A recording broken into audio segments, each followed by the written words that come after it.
তাহলে first of all আমরা আমাদের চেকিং হচ্ছে নেটওয়ার্কের জন্য মোবাইলটা হাতে নিয়ে খোলার পূর্বে আমরা চেকিং করব কি first of all baseband. Second আমরা দেখব কি আইএমইআই। যদি সমস্যা হয় এখানে তাহলে আমরা প্রথমেই এটা চেক করব সফটওয়্যারে হয় কিনা, যদি না হয় দেন আমরা এটাকে ট্রাই করব হার্ডওয়্যারে। ওকে, তো প্রথমে মোবাইল খোলার পূর্বে আমরা এই দুটোকে অবশ্যই কি চেকিং করব। এরপরে যদি ফোনটা আমাদের এখানে দেখা যায় এই পর্যায়ে ওকে আছে, আইএমইআই শো করছে এবং বেসব্যান্ড ওকে আছে, দেন আমরা এটা দেখতে পারি কি ব্যান্ড সিলেকশন হচ্ছে না কি দেখব আমরা ব্যান্ড সিলেকশন হচ্ছে কিনা। কারণ আমাদের ব্যান্ড সিলেকশন হয় যেটা আমাদের এমটিকে ফোনগুলোর মধ্যে আমরা রেডিও অন না অফ কি কোডের মাধ্যমে চেক করতে পারবো না। তো আমাদের এমটিকে ফোনগুলোর মধ্যে আমরা কি দেখব ব্যান্ড সিলেকশন হয় কিনা। তো আমরা সেটিং এ দেখাই দেব ব্যান্ড সিলেকশন। তো ব্যান্ড সিলেকশনে কি 2G থেকে 4G বা 3G সুইচিং হচ্ছে কিনা।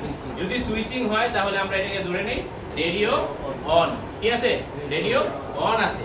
আর যদি আমাদের এটা সুইচিং না হয় তাহলে আমরা বলি কি রেডিও অফ আছে, কি আছে রেডিও অফ আছে। কখন এটা হাইড হয়ে যায় সুইচিং হয় না, দেখা যায় আমি ক্লিক করছি আবার ঢুকে দেখি 3G তে আছে, আমি ক্লিক করছি কিন্তু আবার ঢুকে দেখি কি 3G তেই আছে, বা 4G তে সিলেক্ট করা ছিল নিচে ক্লিক হয়েছে কিন্তু আবার ঢুকে দেখি কি 4G আছে।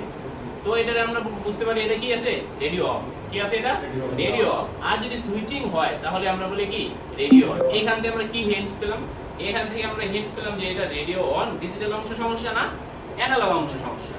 যদি সুইচিং হয় তাহলে এটা আমাদের অ্যানালগ অংশ সমস্যা, যদি সুইচিং না হয় তাহলে এটা আমাদের ডিজিটাল অংশ সমস্যা। মানে সিপিইউ কোনো এরর পাইছে, বুঝে গেছে, সিপিইউ কোনো এরর পাইছে।